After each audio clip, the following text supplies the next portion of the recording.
Hello, good morning. Nice to be back in Palm Springs, California. Nice to be back home. And this is my front yard. Look at that.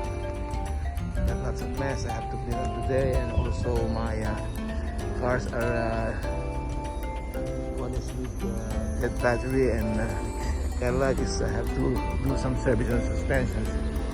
So this is what I have to do for the first day. My workshop. Look at this front yard. Oh gosh.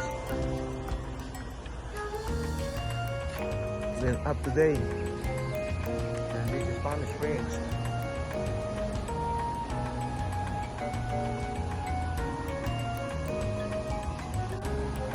So I'm back in Palm Springs, California. Ito ang dinatun ko, medyo madiling na kapaligiran. So hindi kasi na-maintain masyado. Tapos yung nag-maintain ito busy naman si bossing na magtrabaho. So ito dumating ako ang isang si Kuya with dead battery. At itong Cadillac naman ay okay pa rin.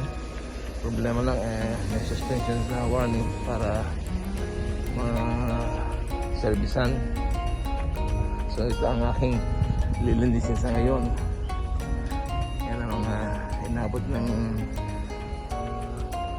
malakas na hangin. Dito lahat naiipon ng mga damo at mga basura galing sa area ito dahil sa aking lugar ay cul-de-sac ang tawagin nila rito. Yan, ito ang aming subdivision area at ito ang aking bahay.